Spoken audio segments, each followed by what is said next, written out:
Hey traders, checking out of the stock market today. So a fairly slow day overall. We were in a tightening range and we ended up closing with a little bit of weakness, but essentially just sideways day as the markets clearly were heading towards CPI tomorrow. We did have PPI pre-market that led to an initial bearish reaction, but fairly sideways overall. Still some trades to be taken in terms of playing off of support or resistance. I personally would much rather play off resistance as a bear in this current market environment. I will change that when we change the hourly trends, maybe. But if we're not even changing the hourly trends, I don't even consider looking in the other direction as far as my game plan heading into every morning. There are sometimes a setup where I will take a short-term little scalp. Like today, Netflix, I flipped it bullish just for a little 0.5% gain.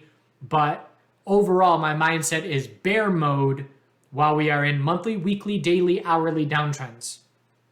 And if we start to change some of those trends, I will start to change my perspective, but we're not at the moment. So CPI numbers tomorrow, financial sector earnings tomorrow and Friday to kick it off. And the bulls desperately need help because we're on the verge of seeing a clear leg down. And we can see SPY closed at the low here. And we've got the low of yesterday, 355.71. But more important than SPY for me are these individual sectors. We know QQQ has already broken to a fresh lower low. Daily inside bar today, very tight range. Clearly the market is waiting for tomorrow. But again, as I keep mentioning, XLV 120.70, very key support level. XLF 30.12, very key support level. And IWM 163.28, very key support level. All these levels are in play tomorrow based on the CPI reaction. And if it's a bearish reaction and all of these sectors break these lows, it's a big win for the bears. Not that they need it, but it's just another exclamation point on the control that they have had. If we see a bullish reaction to CPI numbers, a bullish reaction is not enough. You have to change the hourly trend. You have to change the daily trend. You have to follow through because we keep seeing these short-term solid bull moves, but we never change the trend. We haven't changed the daily trend the last two bounces. Today's short-term. It's happening on all time frames. Look at the 5-minute for SPY. Big bull move up to start the day, plus 1% from the low of the day. And then we just give it back. Lower high, lower low. Granted, we didn't give the whole thing back, but we didn't see any follow through. And the bulls were unable to confirm a 5-minute trend change in their favor for the first hour and a half of trading today.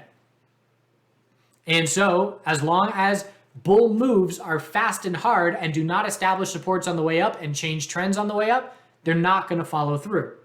So even if we shoot straight up 2% tomorrow on a CPI reaction, what's more important to me than that is, do we set an hourly higher low and higher high as the result of consolidation from that move? If not, I don't trust it.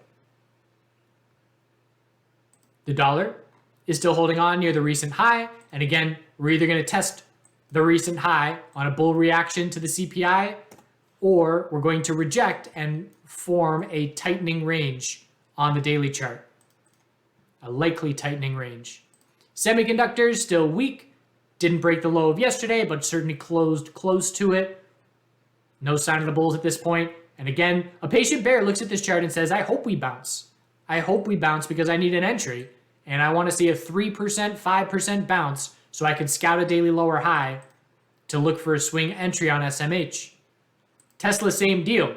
We're looking for a bounce off this support zone we talked about in the video yesterday, which is still being tested. 206 to 216, we dropped down into it today. Did we change the hourly trend to the bulls? No. We bounced all afternoon, but we have to confirm the hourly trend change for the daily bounce to be underway. And again, it's the same thing. We can bounce 10%, and bears are still going to be looking for a daily lower high on Tesla. So healthcare, weak close, daily inside bar. Financial sector closing right near its fear low. IWM holding on a bit better, a daily inside bar, some lower wicks, but again, in this market right now, holding on better is not saying a whole lot. Biotech sector, daily inside bar as well, closing up near the high of the day. So a little bit of relative strength in the biotech sector the past 2 days. The VIX is testing its recent high of 34.88. Again, tomorrow is going to dictate whether we get above that level or reject from that level and tighten up.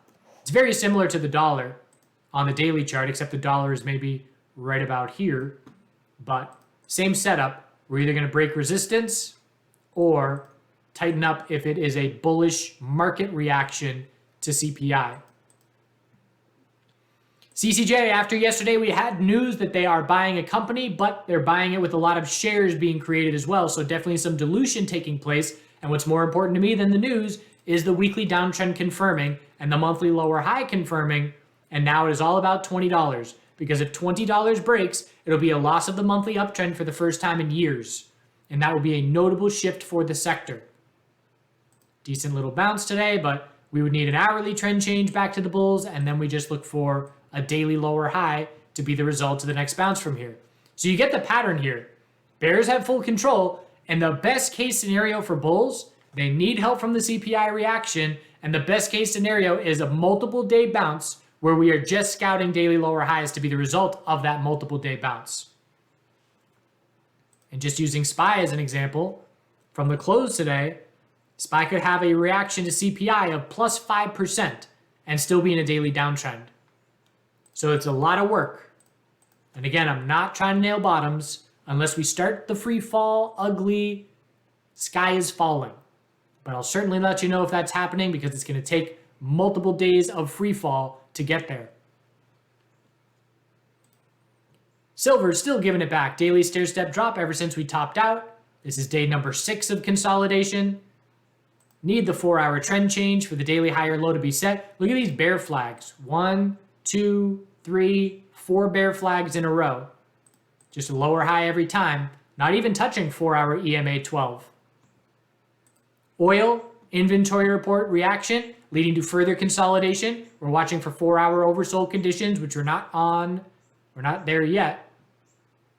And we're also watching for the potential of a weekly lower high, and bulls would then have to confirm a weekly inverse head and shoulders if this move were going to follow through at all. But still keeping the daily as the most clear time frame for me, and scouting a daily higher low to be the result of this consolidation. I'd say one more red day and it's going to start being more pullback than the bulls want to see. Natural gas held support yesterday, but just rejecting from daily EMA 12 and still just setting these lower highs. So right back down to testing support. 6222 is that key level after 6307 from yesterday. So that's a very quick video, because we have to just wait for CPI numbers. If it's a bearish reaction, we will be in downtrends on every single time frame.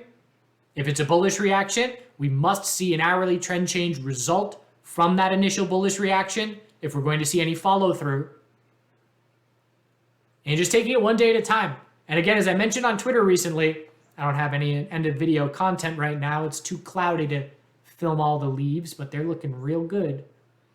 But my end of the video, under my Twitter comment was, if you are in your first 3 years of trading, this year your goal is to survive. Just like any bear market, crypto bear market, cannabis bear market, whatever it is, your goal is to survive and learn from this experience so you can utilize the lessons that you are learning 5 years from now, 10 years from now. So I'm utilizing stuff that I learned 7 years ago in my trading on a daily basis. And we have to build up that library of experience and knowledge to be able to pull from in the future. And so this bear market is an invaluable lesson for a long-term trader and investor to learn from. And anybody that's been in the market for the last 10 years hasn't really experienced anything this prolonged. We've seen fast, hard drops, but not this prolonged grind down. So if I go, anybody goes break even on a year when the market is losing 20, 35%, that's a huge win. And you are learning and having that experience to utilize later in the future. So for me personally, I'm definitely trading smaller position sizes and I'm in capital preservation mode. And there will be opportunity that comes from this when the market does shift next, but that may be a while.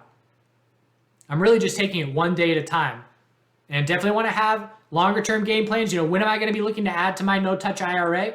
At this point, I think it's probably 70% cash, something like that. I have some positions that I grabbed from the CVID dump and had some that I grabbed from initial fear drop down here.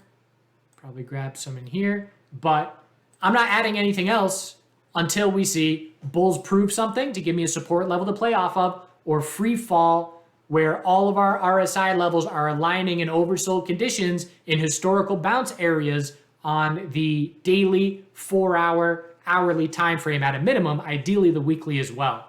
So I need another fresh fear leg down if I'm going to be looking to start putting some more of that cash to work. And again, my mindset of my IRA, considering I can't withdraw without penalty for 31 years, it's a long-term game plan. Big Cheds on Twitter just talking about INTC, monthly, weekly, daily, all oversold, first oversold monthly ever. And it gives a dividend of, I think, 5.8% or so. So names like this, I'm definitely keeping on watch for some kind of fear climax bottom to try and grab some longer term positions, ideally some dividends to create some cash flow over those next 31 years. But stay patient. It can be a while. There's no rush. And again, this is 1 year. Maybe it's multiple years, but it's a small period in the grand scheme of things in terms of what our experience is going to be in the markets. For some of us, it's going to be 10, 15 years of experience. For others, it's going to be 40, 50 years. It's a long marathon. We're in it for the long haul. Preserve that capital and do good things.